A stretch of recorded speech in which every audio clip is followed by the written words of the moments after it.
नमस्ते दोस्तों, मैं महेश लिमये आप सबका फिर एक बार मेरे यूट्यूब चैनल में स्वागत करता हूं। आने वाले हफ्ते के लिए निफ्टी, बैंक निफ्टी से हम क्या उम्मीद कर सकते हैं, क्या टेक्निकली क्या हो सकता है, इसके बारे में अब हम डिस्कस करेंगे। आने वाले हफ्ते में मंगलवार को यूनियन बजट प्रेजेंट किया जाएगा।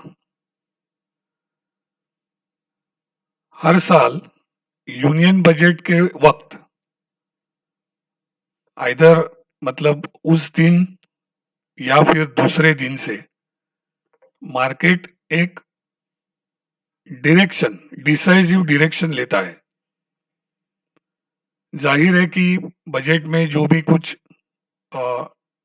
ऐलान किए जाते हैं, तरह तरह के जो सेक्टर्स है, तो उन सेक्टर्स को जो आने वाले साल में फायदा या नुकसान होने वाला है, उसके अनुसार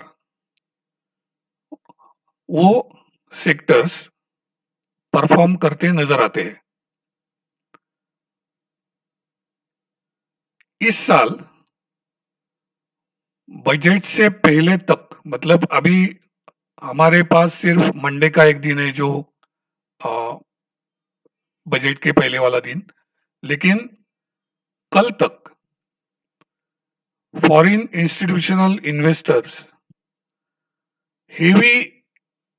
हेवीली सेलिंग कर रहे हैं, काफी बड़ी मात्रा में सेलिंग कर रहे हैं।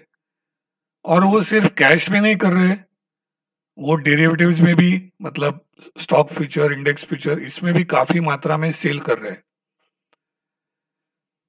अभी इसके पीछे और एक दूसरी वजह जो है कि इतना हेवी सेलिंग क्यों आ रहा है, तो पिछले कई साल से अमेरिका में जो उनके सेंट्रल बैंकर्स है, जिनको हम यूएस फेडरल रिजर्व बोलते हैं, उन्होंने एक काम किया था या काम करते रहे काफी साल तक, जो नोट छापने का और बांटने का, मतलब जो इंटरेस्ट रेट एकदम ना के बराबर थे, स्टिमुलस पैकेजेस जिसको उन्होंने बॉन्ड बाइंग प्रोग्राम बताया था, वो हर महीने काफी बड़ी मात्रा में बॉन्ड बाइंग कर रहे थे। अलग अलग किस्म के उनके जो स्टेप्स लिए गए उनकी वहां की इकोनॉमी को संवरने के लिए, तो उसका एक असर साफ दिखा कि यूएस में ऑलमोस्ट यू कैन से 0% में पैसा मिल रहा था। और जाहिर है वो इतना जो बड़ा पैसे का चंक है, वो वहां के जो फंड मैनेजर्स है वो ग्लोबली डिप्लॉय कर रहे थे, और हर एक कंट्री में वो पैसा लगा के वहां से उनका प्रॉफिट बन रहा था। अब जबकि इतने साल के बाद जब यूएस के सेंट्रल बैंकर्स को लग रहा है कि उनकी इकोनॉमी काफी स्ट्रांग हो गई है, उसके साथ जो इतने साल पैसा करेंसी प्रिंट करके मार्केट में भेज रहे थे, उसका असर, बुरा असर मैं कहूंगा, कि उनका इन्फ्लेशन जो है यूएस का, वो मल्टी ईयर हाई पे चल रहा है। तो अभी ऐसे हालात में वो दो स्टेप्स एकदम स्ट्रिक्टली लेने की सोच रहे हैं, जिसकी पिछले कई हफ्तों से या एक दो महीने से ये डिस्कशन चल रहा था। पहला तो एक, वो बॉन्ड बाइंग पूरी तरह खत्म करेंगे, उसके साथ साथ वो इंटरेस्ट रेट भी बढ़ाएंगे। अब इसमें वो थोड़ा एग्रेसिव होने की बात कही जा रही है। मतलब 2022 में जितने भी उनके मीटिंग्स होंगे, नॉर्मली हर महीने में उनकी फेड की एक मीटिंग होती है और पूरे साल में लगभग 7 मीटिंग्स उनके होते रहते हैं। तो उनका जो लास्ट वीक जो मिस्टर पॉवेल का स्पीच आया, उसमें से ये अनुमान लगा जा रहा है कि 2022 में लगभग हर मीटिंग में इंटरेस्ट रेट बढ़ाए दिए जाएंगे। अब नॉर्मली जब भी यूएस में इंटरेस्ट रेट बढ़ते हैं तो उसका मतलब इसकी चर्चा पहले से चालू हो गई थी कि इंटरेस्ट रेट बढ़ेंगे ही अभी इस वक्त, आने वाले जो मीटिंग्स है उनकी मार्च में। तो वहां के जो फंड मैनेजर जिन्होंने ग्लोबली पैसा लगाया हुआ है वो नॉर्मली क्या करते हैं, since they feel there economy is getting stronger, वो पूरी दुनिया में जो पैसा लगाया है वो निकालना चालू करते हैं so that they can deploy all this money into their country. अब इसके लिए हमारे यहाँ पे पिछले 5-6 महीने से काफी बड़ी मात्रा में एफआईआई सेल कर रहे हैं। अब इसका मतलब ये तो नहीं है कि पूरी एफआई का पूरा पैसा चला जाएगा, पूरी दुनिया खत्म हो जाएगी, मार्केट खत्म हो जाएगा, ऐसा तो नहीं है। कहीं ना कहीं तो ये सेलिंग उनकी कम हो जाएगी या बंद हो जाएगी। लेकिन एक दूसरा एंगल अगर हम देखते हैं, हमारे जो म्यूचुअल फंड्स है, डोमेस्टिक है या डोमेस्टिक इंस्टीट्यूशंस बोलते हैं हम जिनको, इनके पास लगभग 10,000 करोड़ से ज्यादा हर महीना एसआईपी का अमाउंट आता है। अब जैसा उनको ठीक लगे, जैसा इंपॉर्टेंट लेवल्स उनको लगे, वो वहां पे डिप्लॉय करते रहते हैं।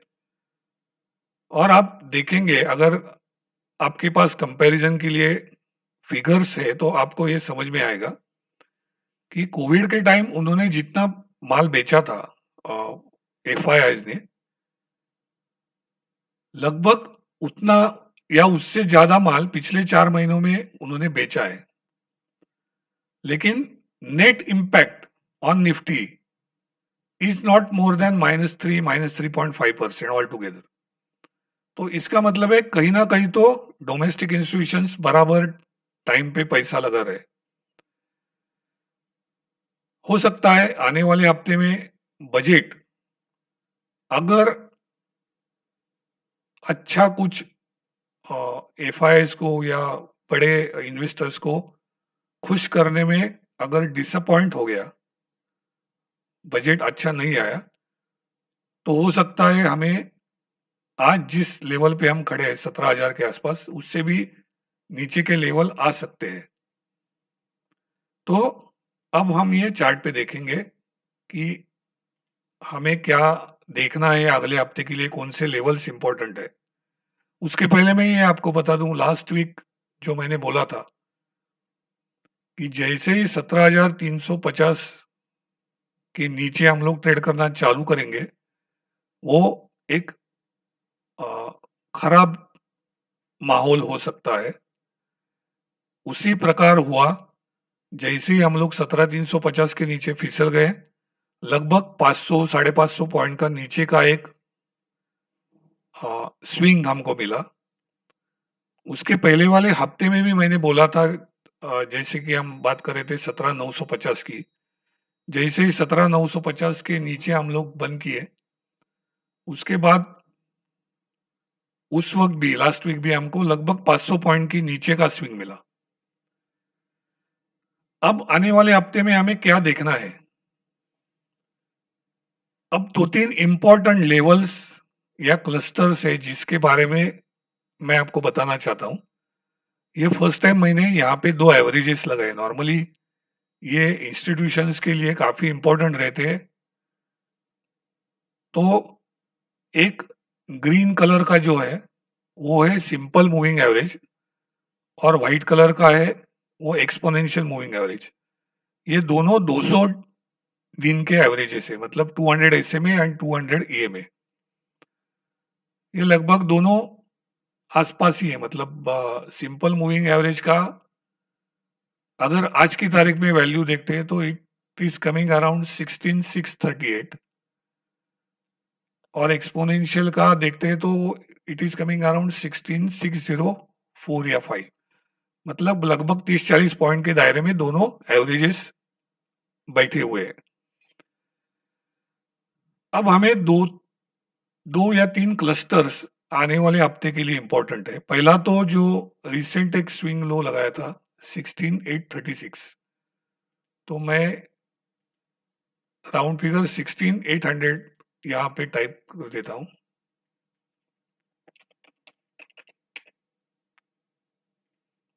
अब उसके नीचे जैसे अभी हम देख रहे हैं कि 200 DMA जो है वो 16600 आ रहा है,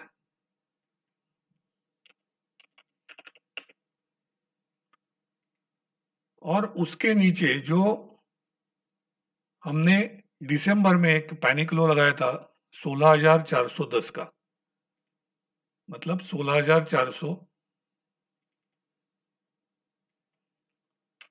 तो आप देखिए 200 पॉइंट के दायरे में 16800, 16600, 16400। अब मैं आप सबसे अनुरोध करता हूं कि अगर आप इंट्राडे ट्रेडिंग या ऑप्शन डेरिवेटिव्स में काम करने में ज्यादा आपका स्किल नहीं है, तो एटलीस्ट बजट का जो इम्पैक्ट है वो खत्म होने तक आप इसमें ट्रेड मत कीजिए, क्योंकि आने वाले हफ्ते में बजट का जो भी कुछ आउटकम आएगा उससे काफी बड़े स्विंग्स देखने को मिल सकते हैं।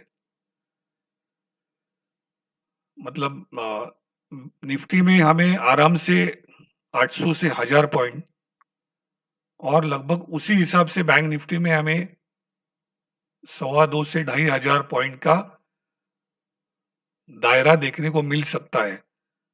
और ये ऐसा नहीं है कि वन वे जाएगा, इसमें बड़े बड़े स्विंग्स हमें देखने को मिल सकते हैं, क्योंकि इंडिया विक्स अभी भी 20 के ऊपर है और जिस दिन बजट पेश किया जाएगा उस दिन भी वो बढ़ेगा। नॉर्मली जैसे ही इंडिया विक्स बढ़ता है तो हमें वाइड स्विंग्स देखने को मिलते हैं, तो आपको वो ध्यान में रख के ट्रेड करना है। अब ये फिलहाल मैं तीनों लेवल्स निकालता हूं ताकि मैं जो एक पैटर्न बन रहा है उसके बारे में भी आपको बता सकूं।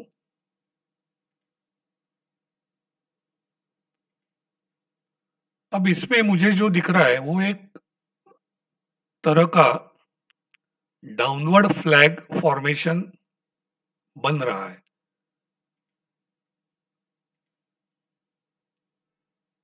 मैं आपको रफली इसके पोल और फ्लैग जिसको बोलते हैं, क्लॉथ बोलते हैं हम, मैं आपको दिखाता हूं।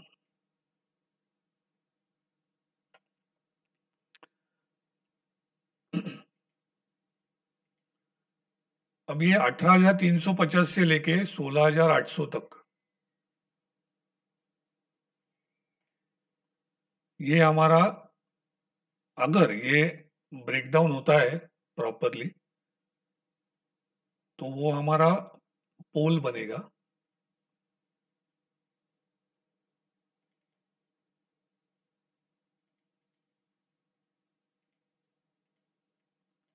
और ये हमारा फ्लैग का क्लॉथ बनेगा। और अगर 16,800 के नीचे हम लोग क्लोज देके ट्रेड करना चालू करते हैं तो हो सकता है कि फिर 200 DMA का भी कुछ हेल्प नहीं होगा, क्योंकि जिस हिसाब से सेलिंग चल रहा है, हर एक राइस पे FI सेल कर रहे हैं। परसों भी, कल भी हमको ऐसे लगा था कि निफ्टी अच्छा रिकवरी हो रहा है और चांसेस थे कि हम 17,350 के ऊपर बंद होने के चांसेस दोपहर तक लग रहे थे। लेकिन फिर एक बार उसने 17,350 के ऊपर टिकने में नाकामयाब रहा और अंत में डेली क्लोजिंग काफी नीचे हो गई। अगर ये पैटर्न बजट के बाद एक्टिवेट होता है तो इसका जो टारगेट आएगा लगभग 1500 पॉइंट का आएगा और वो आएगा 16,800 के नीचे, मतलब 15,300 के आसपास हमारा टारगेट आ सकता है। अब वो नॉर्मली क्या होता है कि कोई भी पैटर्न जब भी बनता है तो उसका टारगेट जो रहता है तो कहीं ना कहीं पहले लिया हुआ सपोर्ट या रेजिस्टेंस इसके आसपास ही आते हैं।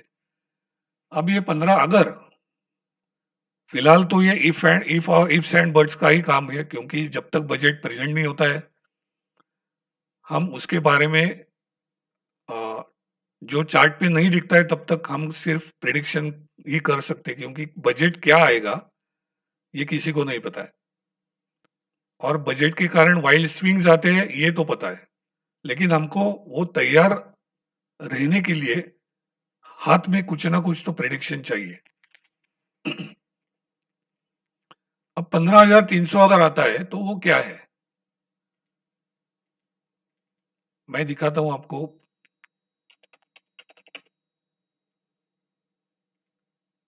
जहां से हम ब्रेकआउट हुए थे 15,300 या 350 के ऊपर, एग्जैक्टली वही एरिया है जहां अगर ये पैटर्न एक्टिवेट हो गया तो हम वो जोन में जाएंगे। अब ये बजट ही तय करा इसमें। ये तो मैंने आपको एंड ऑफ द डे का चार्ट दिखाया। अब मैं आपको थोड़ा इंटरेस्टिंग एक चीज दिखाने वाला हूं जो इंट्राडे का है।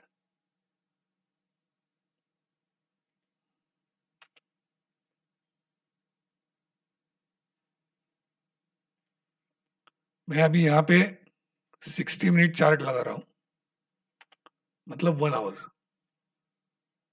इसमें आप कह सकते कि शायद, मैं शायद शब्द का इस्तेमाल कर रहा हूं, शायद ये हिडन पैटर्न है जो ईओडी में हमको नहीं दिखेगा। अब देखिए इसमें एक पैटर्न बना है जिसको हम डबल बॉटम या डब्ल्यू बोलते हैं।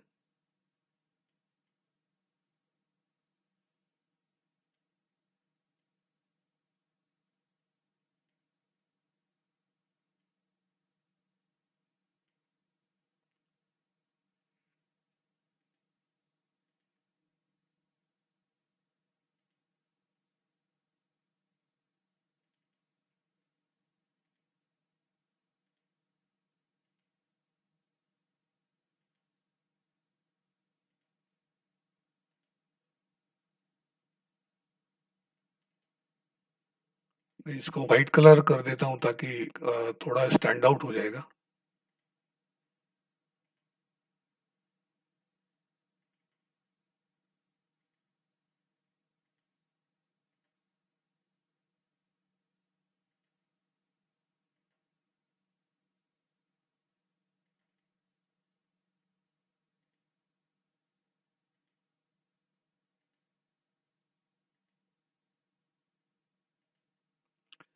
तो ये देखिए एक डब्ल्यू या फिर हम डबल बॉटम बोलते हैं।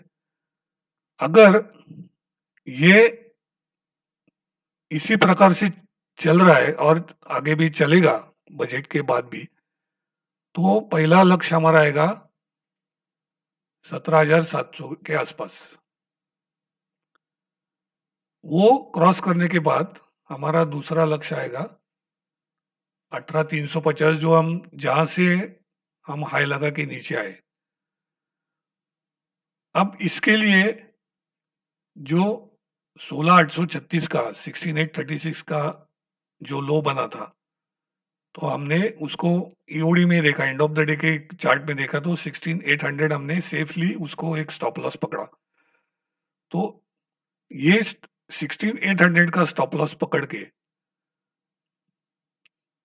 अगर जैसा हम सोच रहे हैं इंट्राडे में, अगर इसी तरह से निफ्टी मूवमेंट देता है तो हम 17,700 और 18,350 ये दो लेवल्स की तरफ मुड़ने के भी चांसेस है। मैं आपको दोनों तरह से दिखा रहा हूँ। एंड ऑफ द डे में एक अलग पैटर्न जो अभी तक एक्टिवेट नहीं हुआ है, और इंट्राडे में मतलब थोड़ा सा हायर टाइम फ्रेम 60 मिनट का है, 1 आवरली चार्ट टाइम फ्रेम में एक डब्ल्यू पैटर्न बन रहा है, मतलब डबल बॉटम का पैटर्न बन रहा है। वो अगर कामयाब होता है तो हम ऊपर जाएंगे, अगर ईओडी का डाउन फ्लैग का पैटर्न एक्टिवेट होता है तो हम नीचे जाएंगे। अभी इसके लिए जो डेरिवेटिव डाटा है उसमें हम थोड़ा सा देखेंगे, काफी इंटरेस्टिंग है। लेकिन इसके ऊपर कल से काफी व्हाट्सएप ग्रुप पे या इंटरनेट पे काफी चर्चाएं हो रही है, क्योंकि ये 3 फरवरी का जो एक्सपायरी होने वाला है उसका जो हाईएस्ट ओपन इंटरेस्ट पुट में और कॉल में जो लेवल्स विथ वॉल्यूम दर्ज किए गए हैं वो काफी इंटरेस्टिंग है। मैं आपको ये निफ्टी का 3 फरवरी का ऑप्शन चेन दिखा रहा हूं, जिसमें आप देख सकते हो 15,100 का एक लेवल है, ये स्ट्राइक प्राइस है जिसमें ओपन इंटरेस्ट 59,000 का खड़ा हुआ है। ऊपर की तरफ 19,800 में कॉल का ओपन इंटरेस्ट 78,000 खड़ा हुआ है। मतलब ये इतना बड़ा दायरा कोई सोच भी नहीं सकता है।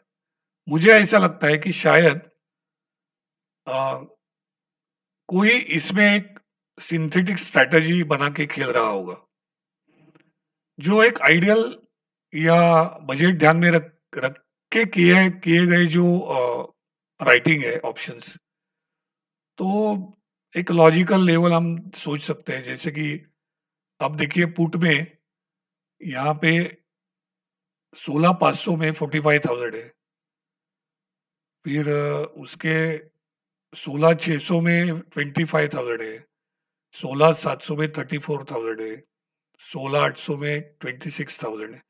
मतलब ये एक लॉजिकल लेवल्स लगते हैं, क्योंकि हमने पिछला जो पैनिक लो लगाया था वो लगभग 16,400 का, और 16,600 में हमारा 200 डीएम है।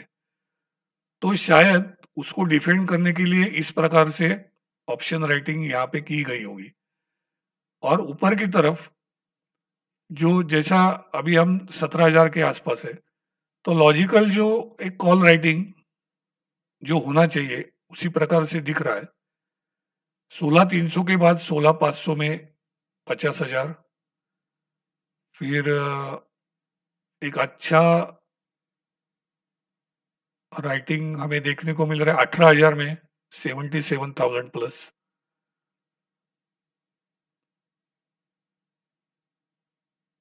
और उसके बाद 19,000 में 79,000 का। मतलब ये हर एक अपने अपने हिसाब से लेवल्स कौन से आ सकते हैं, कितने बड़े स्विंग्स आ सकते हैं, वो हिसाब करके ऑप्शंस का राइटिंग या बाइंग ये किया ऐसा लगता है। बैंक निफ्टी में उसमें भी आपको एक इंट्राडे 60 मिनट टाइम फ्रेम में दिखा रहा हूं, क्योंकि पिछले 2 या 3 दिन से निफ्टी गिर रहा है लेकिन बैंक निफ्टी उसको काफी अच्छा सपोर्ट कर रहा है। और जैसे रिजल्ट्स आए एक्सिस बैंक के, आईसीआईसीआई बैंक के, कल कोटक बैंक के, ये रिजल्ट्स काफी शानदार है। मार्केट की जो उम्मीदें थी उससे काफी बढ़िया रिजल्ट्स आए। उनके एनपीए कम हो गए, नेट एनपीए कम हो गए, प्रोविजंस कम हो गई है, नेट इंटरेस्ट इनकम बढ़ गया है। तो अभी मुझे लगता है कि बैंक निफ्टी शायद निफ्टी को ऊपर खींचेगा। अभी इसमें ये 60 मिनट टाइम फ्रेम है। इसमें जैसे हमने निफ्टी में देखा, मैं आपको एक पैटर्न दिखाता हूँ।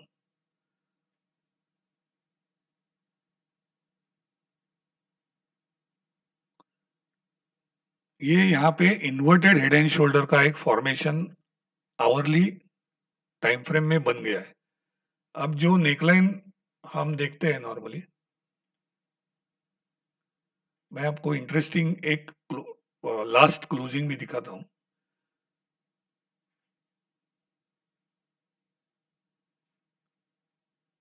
जहाँ पे हम नेकलाइन पकड़ रहे हैं,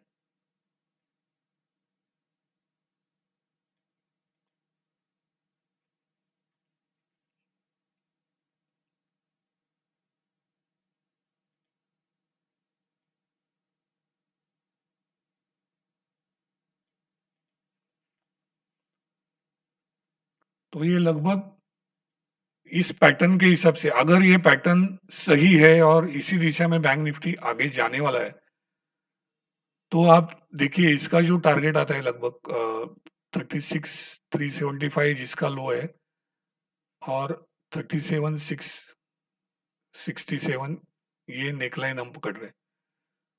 तो इसमें लगभग 1400 पॉइंट का हमें 37,700 के ऊपर हमें 1400 पॉइंट का ऊपर का दायरा मिलेगा। लेकिन अगर ये नहीं होता है तो हमारे लिए, मतलब जो ट्रेड ट्रेड कर रहे हैं उनके लिए एक सिंपल सी बात है कि अगर आप बैंक निफ्टी में खेलना चाहते हो तो नेचुरली आपका स्टॉप लॉस भी बड़ा रहेगा। तो जैसे ही 36,375 के नीचे ट्रेड करना चालू करते हैं, आपका लॉन्ग साइड का पूरा पोजीशन आप बंद करना चाहिए, क्योंकि फिर बैंक निफ्टी कितना कितना नीचे जाएगा मालूम नहीं। तो वो हिसाब से आप ट्रेड कीजिए। बैंक निफ्टी का भी जो डेरिवेटिव डेटा है, जैसे हमने निफ्टी में देखा, सेम उसी प्रकार से कोई भी अनाप शनाप लेवल जो जो आने के इसमें राइटिंग हुआ है, मतलब 3-4 हजार पॉइंट का बैंक निफ्टी का मुझे नहीं लगता है कि बजट के बाद इतना बड़ा स्विंग बैंक निफ्टी में एक तरफा आएगा। तो इसीलिए ये एक्चुअली डेरिवेटिव डेटा देखना मेरे ख्याल से एटलीस्ट फॉर नेक्स्ट वीक ये फिजूल बात होगी। तो ये निफ्टी और बैंक निफ्टी का हमने डिस्कशन किया। डाउ का एक इंटरेस्टिंग क्लोजिंग आपको दिखाना चाहता हूँ। ये वीकली डाउ का चार्ट है। लास्ट वीक मैंने आपको दिखाया था कि प्री कोविड टॉप और कोविड का क्रैश का बॉटम, इसका फिबोनाची अभी जब भी हमने लगाया तो उसका जो 1.61 में तो उसमें रेजिस्टेंस लिया था, और 1.38 में उसने जून के बाद से आज तक एक भी क्लोजिंग नहीं दिया है, इंक्लूडिंग दिस वीक जो कल खत्म हो गया। इनफैक्ट डाउ का जितना भी सीलिंग लग रहा था 400-500 पॉइंट, 400-500 पॉइंट, लेकिन आप देखिए कल का जो वीकली क्लोजिंग है, एक अच्छा सा बुलिश हैमर करके फिर एक बार वो लेवल के ऊपर ही बंद हो गया। मतलब आप देखिए 21 जून का जो वीक था उसके बाद से आज तक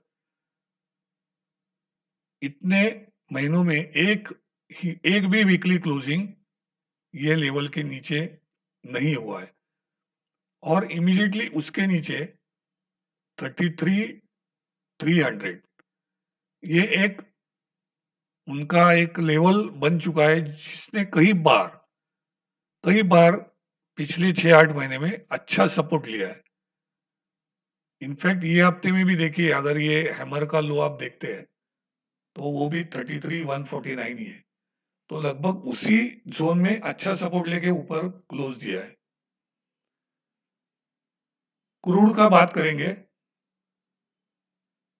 जैसा हम पिछले 4-5 हफ्तों से इसको ट्रैक कर रहे हैं और जो हमारा टारगेट था 90 टू $92, तो लास्ट वीक उसका 88.83 ऐसा क्रूड का हाई लगाया है। आने वाले हफ्ते में शायद हमारा जो टारगेट है 90-92 का वो आ जाएगा। अब इसके आगे टेक्निकली 92 से 93.50 एक क्रूड को रेजिस्टेंस आएगा। अगर 93.50 के ऊपर क्रूड सस्टेन करना चालू करता है तो मेरे दो टारगेट्स होंगे $99 और 103 ये क्रूड के प्राइजेस 93.50 के ऊपर सस्टेन होने के बाद हमें देखने को जरूर मिलेंगे। तो फिलहाल ये हर हफ्ते की तरह निफ्टी, बैंक निफ्टी, क्रूड और डाउ जोन्स का हमने डिस्कशन किया। थोड़ी देर बाद मैं और एक वीडियो पोस्ट करने वाला हूं जिसमें मैं दो इन्वेस्टर फ्रेंडली स्टॉक्स लेके उनका जो टोटल जर्नी है शुरू से आज तक, वो एक ट्रेंड लाइन का यूज करके मैं दिखाने वाला हूं। मेरा ये मानना है कि अगर आप इन्वेस्टर भी हो फिर भी आपको, क्योंकि आप कड़ी मेहनत करके आपका पैसा स्टॉक मार्केट में लगाते हो, इन्वेस्ट करते हो, तो आप इन्वेस्टर होने के बावजूद भी ऐसा नहीं है कि आपको टेक्निकल नॉलेज की जरूरत नहीं है कि ठीक है मैं तो लॉन्ग टर्म के लिए मैंने पैसा डाल के रखा है। मेरा ये मानना है कि इन्वेस्टर आप हो फिर भी आपको टेक्निकल नॉलेज भी होना चाहिए, क्योंकि मैं आपको उस वीडियो में ये दिखाऊंगा कि आपको कई मौके मिलते हैं कि आप टॉप पे लगभग लगभग टॉप पे आप वो माल बेच दो और नीचे आने के बाद वापस उसमें एंट्री करो, तो इसमें भी आपको एडिशनल बेनिफिट मिल सकता है। तो थोड़ी देर बाद मेरा वो वीडियो भी आ जाएगा। जिन लोगों ने मेरे YouTube चैनल को सब्सक्राइब अब तक नहीं किया है वो कृपा करके उसको सब्सक्राइब कीजिए, बेल बटन दबाइए, उसमें ऑल पे क्लिक कीजिए ताकि जो भी वीडियो मैं पोस्ट करूंगा आपको इमीडिएटली उसका इंटीमेशन आ जाएगा। और जितने लोगों तक ये शेयर कर सकते हो शेयर कीजिए ताकि सबको इसका फायदा मिले। इसके साथ ही अगले हफ्ते का व्यूज का वीडियो मैं यही खत्म करता हूँ। Good night, bye.